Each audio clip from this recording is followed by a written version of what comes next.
We're asking the candidates to keep their answers to 1 minute, and we have a countdown clock so they can see how much time is left. With that, let's get started. We'll begin with opening statements from the candidates in alphabetical order, leading off with Shenna Bellows.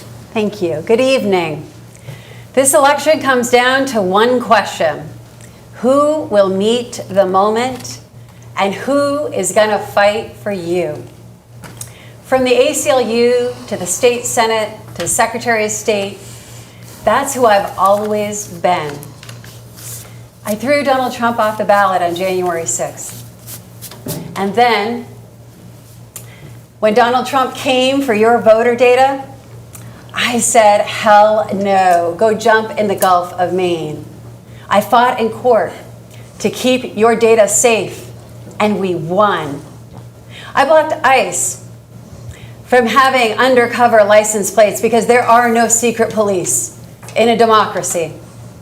I've struggled. I grew up in Hancock without electricity or running water until I was in the 5th grade. And I'm here because Mainers deserve a senator with backbone. Thank you. Troy Jackson.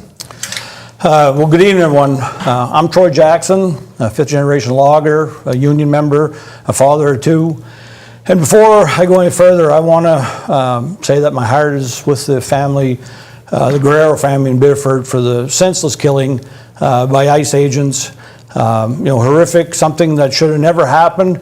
And part of the reason why we should be running for this seat, so that to have somebody that actually does right by people in this state.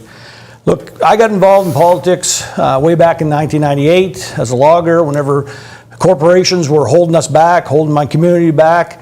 And that's why I organized a border blockade to take on that corporate power. Since then, I've been in the Maine legislature, I've been Senate president. I've stood up to these people time and time again and brought Republicans and Democrats together to do universal school meals, to do child care, to do a whole bunch of things.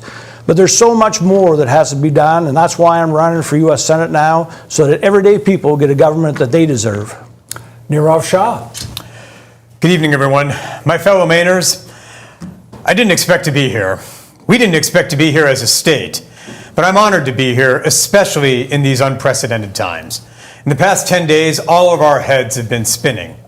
And then on Monday, Juan Sebastian Duran Guerrero was murdered on his way to work. And I'm angry about that. I'm angry that there's a 3-year-old girl who's never going to see her father again. With a system this broken, we simply cannot stand by for 6 more years of Susan Collins' status quo. And I am the best equipped to prosecute the case against her. And it starts with one simple question. Senator, what do you hope to expect in the next 6 years that you have not been able to accomplish in the last 3 decades?